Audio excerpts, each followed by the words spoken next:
our flight level. Okay. Our filed flight level. Okay. FL 510 or 210 is 21,000 feet. So we no longer have to be stuck at 3,000 feet anymore. So again, I've got Pause, my co-pilot, who's going to adjust things for me. We're going to change the altitude select knob up to 21,000 just so that we can lock in at that altitude when we get there. And then what we're going to do is we're going to change the indicated airspeed mode.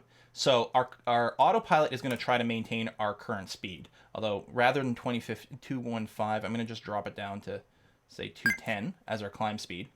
And we can go faster than 210.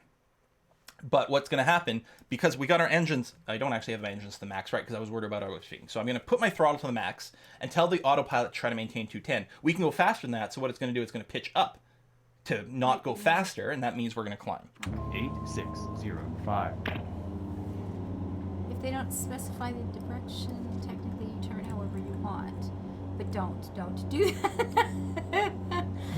And Knight says to turn the shortest direction unless told. Right. Makes sense to me. So 8605. Fly head 350. I'm working on it. We just came around to it. God, these guys are like, I can't turn any faster than this unless you want me to like flip the plane over, for crying out loud. 8605. Climb and maintain. Oh. Flight level 210. Oh, what is the O? Why am I not climbing? Oh, because I changed my throttle while paused, it didn't actually realize that I had changed the throttle speed. Climb and maintain. So we weren't climbing. So they were yelling at me for legitimate reasons there. 8605. There you go. So now we've got full throttle. I don't actually have engines. Sounded a bit weird. With auto on, the pilot flying adjusts. While it's off, the PNF does, because the pilot flying is flying. Right. Toledo Airport. Hello. Oh, cool. Haven't been there in a long time. So we're now climbing at a little over 2,000 feet per minute, which is great. Speed is about 210. If we go outside the plane, you know, we're got a nice Now they're Nice telling angle us going on. to keep our seatbelts on until we reach cruising altitude, and then the flight stewards will be coming out with all the goodies. Now, the seatbelt sign can go off before cruising altitude, right? Is it when we cross sort of 10,000 that a lot of people do? Because I'm sure we're still climbing when the well, maybe not. I don't know. Maybe that's just when you can turn on your laptop. Maybe that's what I'm getting confused about. You can turn on your laptop while you're still cruising. But maybe not the seatbelt sign. Oh my god, it's Flying Jackal! He's the person that made this plane! No way! Yeah! Yeah! Oh my goodness! Hello. It's awesome! Woo. Looking That's looking pretty forward cool. to that version 2 that's gonna come out anytime Oh, soon, that's right? So cool. I do like it.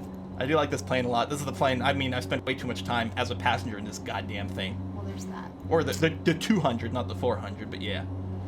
You'll have to admit, you know, Air Canada was late again, but our pilot rocked because it was kind of turbulent taking off, Okay. and and the landing was just, oh my God, have we landed? He was amazing. Wow. Really That's not gonna good. happen on this flight. Really good. So, Bri says 10K or clear of weather and turbulence. Pilot discretion advised. Someone else says leave the seatbelt sign on the whole way. It's safer. So, I mean, we've got no clouds. There's no wind. There's no turbulence. So it feels to me like we could probably turn off the fasten seatbelt sign. Possibly go wrong. We've had the really awesome flight that I loved. The guy sitting at the end, he looks up and you can see like little coffee splashes on a spot above him, right? Up where the lights are. And he just sort of innocently looks up and says, how the hell did somebody spill coffee up there? And I said, well, it was one hell of a ride. And his wife, who's a little nervous about flying, I didn't know that at the time, she's sitting between us and she looks at me with these great big eyes and went, oh my God. I mean, it would have been one hell of a drop to splash coffee up, 2 feet. That would be, wow. Wow. Yeah, it was like, oh my God, that one was a ride. So we're still in the vectors phase in a sense, like we're listening to the air traffic control, but we are being vectored clearly to Eichmann is the thing. We're flying directly here. So I think at this point is I will just go and update our situation here so that we get a nice little marker from our flight plan. I mean, we're not using the FMS as our nav, so I think I can just go this and say direct to Eichmann, execute, and then we get a nice little purple line that's leading us where we are, because that's really the phase of the flight that we're on at this point. Okay. We're above 10,000, So things happen. Let's see. I saw somebody ask about a bunch of parachutes. I didn't see the whole thing, but We can turn off the pumps. We can turn off these two bad boys over here. Turn off the auto feather. So that's when cleared to flight level, which we are. Ice protection is still on to the max. I mean, I don't know if we need the ice protection up here because it's dry. Like, we're above the clouds. So I think we could turn it off, but I'm going to leave it on because... Well, I was playing this yesterday. What if you're wrong? I was playing this yesterday, landing in Sudbury. It was actually super stormy, and the plane kept like building up huge chunks of ice and then falling from the sky. Yeah, it was really bad. Are you serious? Oh yeah. So now I'm like, you know what? I'm leaving this goddamn thing on all the time now for sure. And I keep flying home in the winter. I will never do that again. No, it's fine. But that's why. My God. That's why they don't. That's why, you know, especially in Sudbury. I mean, the Sudbury ILS isn't super strong. It doesn't have all the things. This plane doesn't have all the maximum auto landing, and like stormy weather is bad. What did we just come in? We're getting some subs in. I should give them a shout out while we're climbing right now. Not much to do. We haven't gotten new vectors. We're past Eichlin. We haven't been told to fly at our own discretion yet, so we're just holding on. But if we could just cancel the ATC. The X-Plane ATC is not very good. Let's be honest, it's pretty weak sauce. So we could just go and do our own thing, but I guess we'll leave it on for now. But yeah, shout out to CYYZ for a 6-month resub. We got Roger coming out of 1 year. That's amazing. We got Reagan Rebellion at 46 months resub earlier. We've got Gaza Rengi for 20 months. Says 20 months of gaming goodness already. Thank you, Quill. Well, thank you very much. Sorry we didn't get to these earlier. We were busy fiddling with knobs. We got Komek. Oh, that was yesterday, but resub for 42 months. The answer to life, the universe, and everything. 42. You're awesome. Actually, it can be worse to leave it on. Some anti-icing doesn't work if it's on all the time. Ice will just build up over the boot. So, Knight, the boot, is it really something that sort of like inflates or something and like knocks ice off like physically? Is that crazy? Is this, and that was, you weren't just trying to freak me out or anything. Like, it's so weird to think, because I just assumed it was a bunch of heaters, you know? Yes, It's me crazy. too. Me too. Yeah. All Yes. right. So, Yes, it is. It is just in night. It's so weird that it's a physical thing, but it makes sense. The ice is there, you just knock it off. Because it might be hard to like truly heat it, because it's so goddamn cold up here. Like, Oh my goodness. our external temperature right now is minus 25 and getting colder as we continue to climb, right? Yeah. So maybe. So we'll do that. One of the flights, I left sunny, beautiful day, 10 degrees, warm. We got up to cruising altitude. It was like minus 27. Yeah. Holy cow! That's Sometimes a little like cold up here. when you're transatlantic and you're at like 35,000 feet, I think it'll be like minus 60 or something. Yeah, these boots are timed. Like when they're on, they cycle.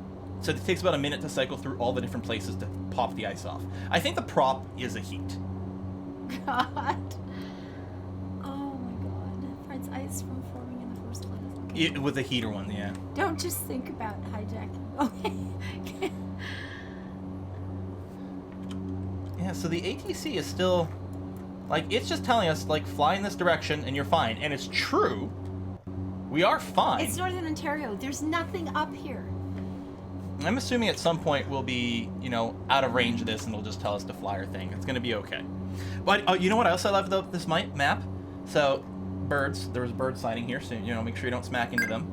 And here's a deer, because they could be on a runway and cause problems. You can get deer. I mean, Oh, good Lord. why not, right? So you don't want to take an emergency landing into the middle of a herd of deer? Is that what we're saying? That would probably be a bad Oh my idea, God. yeah. Oh my God. Ryan Pendragon. God, there's so many names. You hang around in your chat, you watch things. And there's so many of these names I actually know. That's amazing. The world is such a small place, isn't it? I see there's anti-ice and then there's de-ice. Anti-ice prevents it from forming. De-ice knocks it off when it's bored to form. I get it. Prop is a boot too. Is it really? It just feels so like primitive, Stone Agey kind of thing. It's so weird to consider. There's also a heating mesh under it. Requires. I see. Oh, Okay. that dong. We got Oh, hose. oh my God! I totally missed the transition at 18,000 because I'm a good pilot. That bong is that we're within 1,000 of our selected altitude.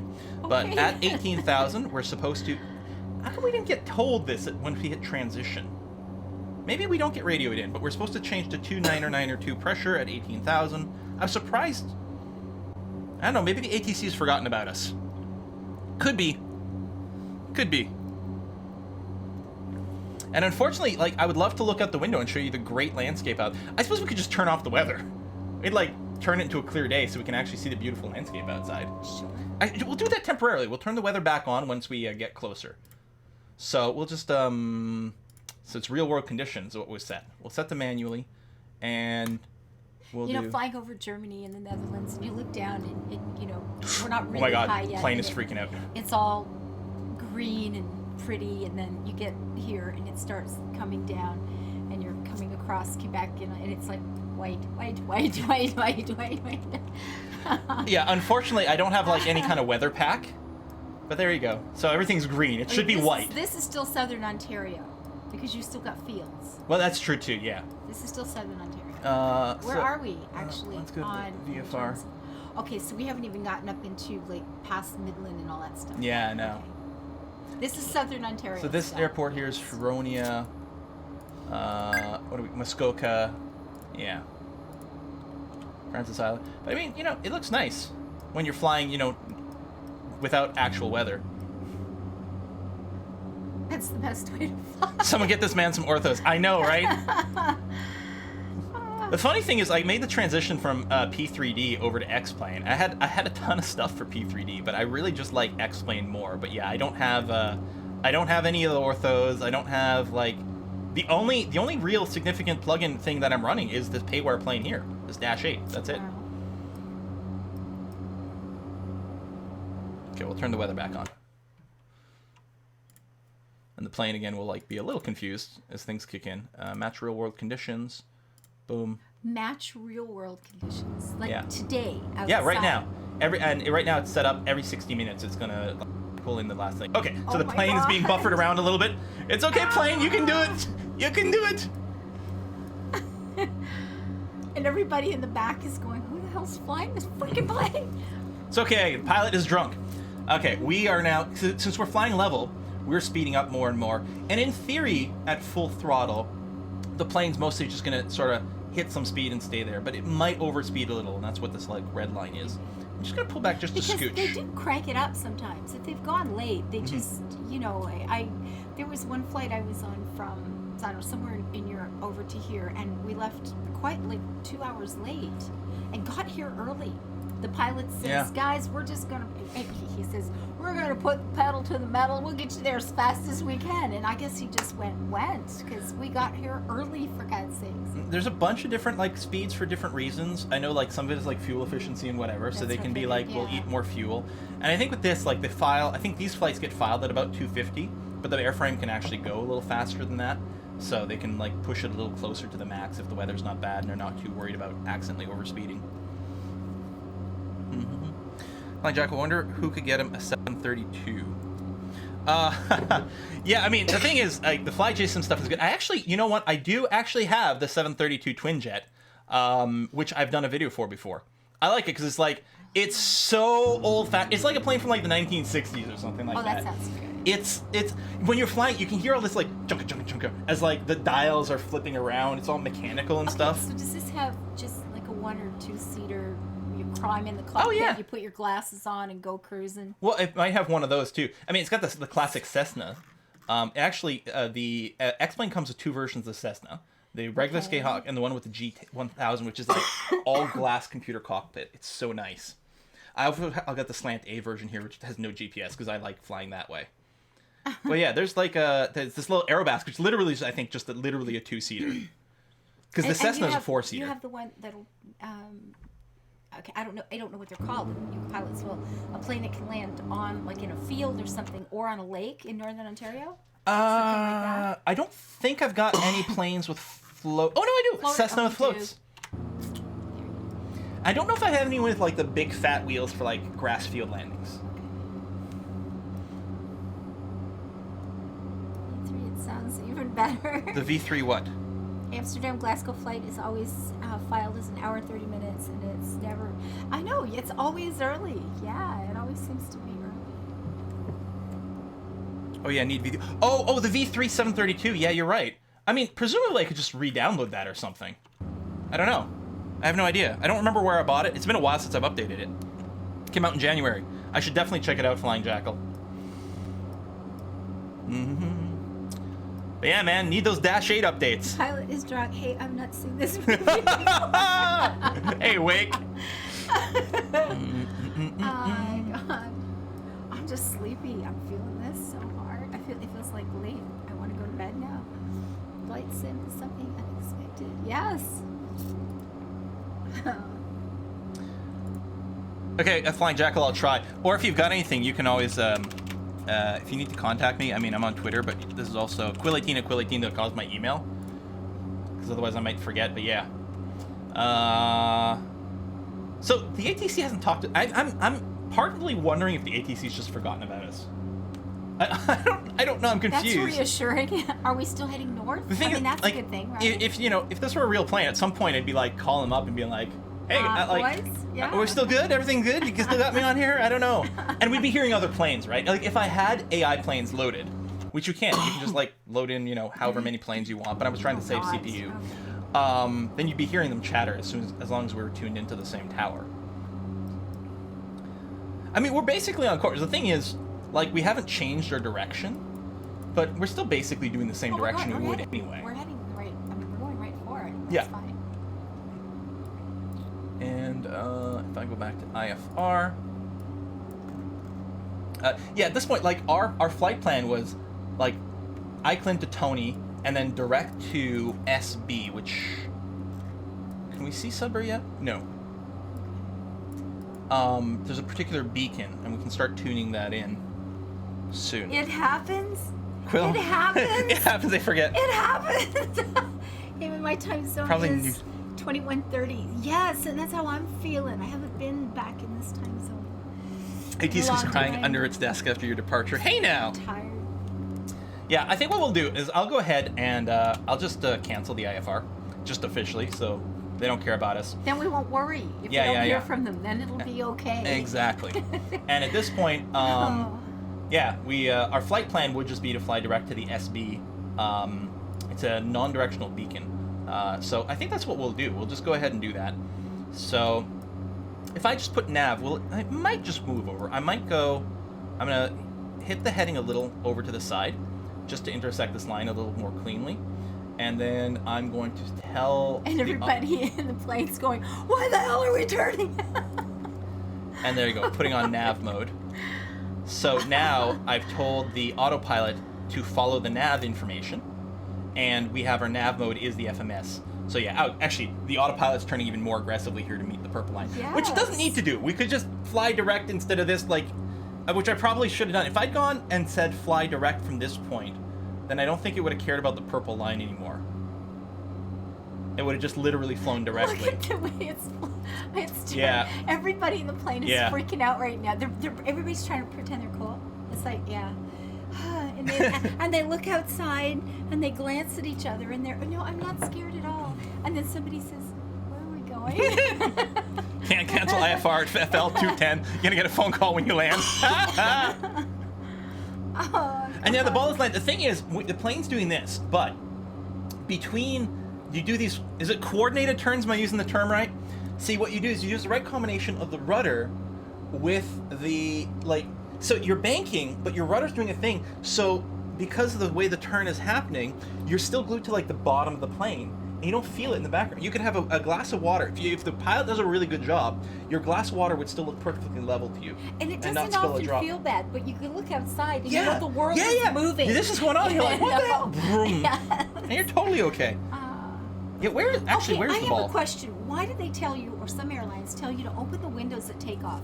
Every time I hear that, they tell you to open the window. The shutters. The shutter. And I have this vision of this freaking pilot running back to look in and say, am I backing into anything? You know, it's like, what the hell? How can this help him? In case of emergency, and in an emergency exit or whatever, you can look outside and make sure there's not like a big oil spill on a fire outside the window if you need to exit the plane. That's it. I think that's the idea. Oh my God, because I keep thinking, why do you need this open? Because this is worrisome, okay? If you've got to come back here and look out my window to make sure we're safe, we have a problem. No. Oh my God. So if they have to evac, I think that's what it is. I think if there's an evacuation, you can confirm that your side of the plane or whatever we're not fine. We're not underwater before we open something. Yeah. Now here's the other thing that I've noticed. And since we have some professionals in there, so we're flying straight up this way, like towards the 235, and the purple line is here. So we're not flying in line with the purple line, but I'm assuming it's because we have a little bit of wind hitting us from the side, so we're doing like a slight sideways motion. Oh, so firefighters can look in. Oh yeah, see if there's any dead people in there. I'm so glad I asked. It's because I think things are gonna go badly. I mean, that's the one thing with air flight is they are like, everything is about amazing.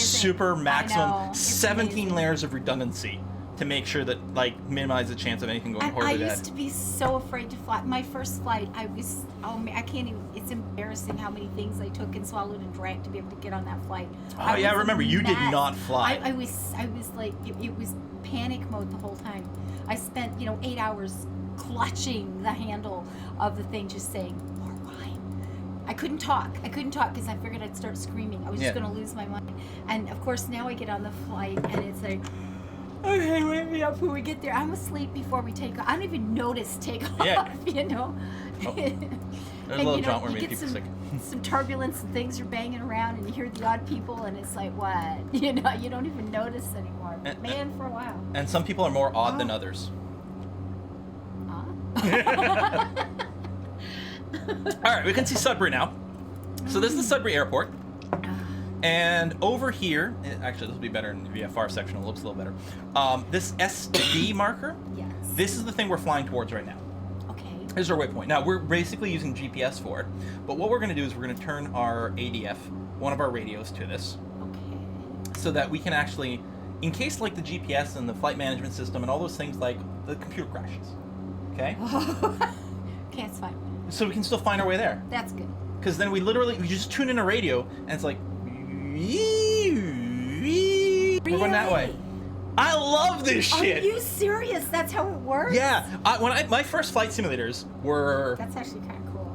oh my god, it was so long ago. One of the earliest flight simulators, like Microsoft flight simulators, like so long ago. And there was no like GPS planes or anything. And you just like use the nav things. You got like a couple of different like VORs and figure out, and see the ADF just tells you like if you're pointing at it or not. Right. That's basically it. It's not very fancy. Where the VOR like this guy here, you can actually find out not only like what direction, but what angle you are to it. So it'll tell you, yeah, you're exactly west of me, or exactly south, or somewhere in between. So if you've got two of these, like these two, right? Let's say we're here, we can find out what line we are from this guy, and what line we are from this guy, and know exactly where we are in the world. And I used to do paper maps and shit, and I still love that. That's one of the things I like about the, if I recall, the twin jet, is it's such an old goddamn plane that it doesn't have all the GPS shit. You're just doing the radio, like dialing in and following these routes, and it's so good. It's so good. Oh, God. So 362. Anyone who has watched Quill's KPN stream It's videos. whiskey and chocolate. Oh, hello. I thought the plane was, oh my God, you've got these people trained. This is so good. It's one freaking Rob Wow. Wow. coming in with enough whiskey Very and nice. chocolate to make sure I can never fly a plane straight again. Ply a plane straight. Fly. Did you need another beer? Wow. Oh, Merry Christmas. Happy holidays to you and your family. Here's a little something for an actual flying lesson. And I've been talking about this for my years. Goodness. Years I've been talking about doing this. Because the Sudbury Airport, they will do it. I don't want to go in the winter. No, me neither. Okay, this summer is going to be the one. This summer's gonna be the one. I've thought about it too. As I've gotten more and more used to flying, I keep thinking it'd be pretty cool to learn how to do. Yeah. It'd be pretty amazing, Yeah. right? And I mean, it'll take thousands of dollars to actually truly Yes, fly. yeah. But you can do discovery flights. You sit in the front seat of someone with a little Cessna. Yes. And if you don't look like a crazy fucker, maybe you get to actually hold on to it for a little But while. that was do my some stuff. very first flight. I call that my very first ever in a plane was the Brandy flight. Because man, did I put a lot The down Brandy flight, to yeah, get yeah. on that plane. It was like the first drink had about this much in it, and it's like, no, I'm not getting on this damn plane. I had 2 more before I was willing to get on the plane. But it was kind of amazing when you got a little one, when you start cutting it back and you're going slower and slower, and you start to go down, and you can feel the air pushing this thing up. It was amazing. It was such a rush, and I thought, okay, maybe this isn't so bad. But it took a few more flights to get past that. And what about, I Yeah. do actually have a GoPro. It'll be like strap it to the head or something like that. Oh, you got one? Yeah, well, I didn't remember, know you had it. I did a video. I bought it when I bought my big remote control car. That car, the big I monster. forgot that. And I attached the remote, the GoPro to the top of it. There's a fun video. One of my favorite videos. One of the very That's few right. real life videos I've done on my channel. It's got that. People have been asking for a Bella cam. We'll have to try her out this summer. Oh my God, just strap In it the to her. spring, just put on Bella and let's see what happens. my Rob. That's so cool, Rob. Okay, it's happening. Thank you. Again, that was nice. not That in the was really winter because nice. I'm worried about dying. Although I mean it's a really clear day and everything, it's fine. It's still cold. It is cold, and those planes are not that well insulated. And we up there with a big coat. Who wants that? Well, and if you're gonna, if you're gonna have to find a field or something to land in, you don't want to be fucking freezing to death. There's a good point. Yeah. I want a chance to get down and survive the weather. The flight isn't gonna kill you up here, but the weather could. So. Oh, Rhino! I got to program the computer pre-flight on 757 once. It was awesome. Holy shit! Oh my goodness. I did that once here in SF Quill. It's amazing to actually fly. Oh man. Oh my goodness. And I've never been on a tiny plane. Like the Goodness. feel of things in a small plane would just be so different too. $100 Oh! for 3 minutes. I completely forgot the most important thing on the Oh screen. my goodness. Here, you put that on. And he's Santa. Woohoo! We forgot our how could we forget our hats? Unacceptable. Beer. I Yeah, blame beer. you blame beer, yes. I showed up and everything just gets forgotten. It's terrible. Pelicam, yeah. Well, it's cold in the summer too, but coming down in the wintertime. Although I have a lot of survival skills. If you can get me down alive, I'll keep you alive. That's good. Yeah, get this right. You're like such a wilderness crazy person, riding your horse out in the middle of the forest in the winter, and like you're a mad woman. I just want to be comfortable in the basement. It's nice and warm. Goodness. It's Sudbury, where summer is also called July. Hey! Yes, it is. July. We have 3 yeah. seasons: winter, winter, winter, and mosquitoes. It's true. Look at all these fluffy clouds. It's not even Oh, look at interesting. this. It is actually kind of. Oh, Bella wanted to come downstairs. I think so. I know the sun's nice. Isn't that pretty? Oh God! And so I've got the time set to real time too. Real time, real Oh, weather. yes. This is if a plane was going right now. Oh, we could do a quick little check here. If we go over to here. What? Oh. Flight aware. Oh my It was like, goodness. oh my God, goodness. flight aware is down. That's no good. 3 hours. Big Woo! Biggie Big Gibby. Big Gibby. I don't Gibby. know how to parse Hello. your name. Thank you very much. I'm gonna read your message in 1 second. Cause this one, no, 324. Yeah, we just missed it. We could have watched what we're doing right now. Yes. This plane just landed. 17 minutes ago. Yeah, we could have watched it in real time. Oh, that would have been cool. Oh, Okay. well. What was the message from Biggie Gibby? I'm sure more booze will help your flying ability. Did you want another one? I know where they are. I don't know. Does chat think I should have another drink? Well, we know what they're gonna say. I'll be right back. Oh my God. Okay. I will be right back. Because we have, let's see, we're 46 nautical miles away from the VOR, 48 to the checkpoint. At this flight, so that means we'll land in 20 minutes. No, not 20 minutes. 12 minutes we get there to the waypoint. So I should be descending. I should totally be descending, right? Math is hard. Need more beer. I think I am right in this though. So let's switch to IS mode because we are in altitude hold mode. We're gonna switch to indicated airspeed mode. So it's gonna keep us at 150 right now. But then what I'm gonna do is I'm gonna peel back on the thrust to start descending. Mr. Horse in all caps, yes. Oh, that's probably for the beer as opposed to descending. But it's probably yes to both, unless my math is particularly bad. So, I mean, the flight plan has us hitting SB at 5,400 feet or so. Basically, we're descending to 3,500 and holding it there. The one thing I'm a little concerned about, well, we're gonna be, okay, we should probably do our checklist and shit. But I'm gonna turn on my my heats again before we get into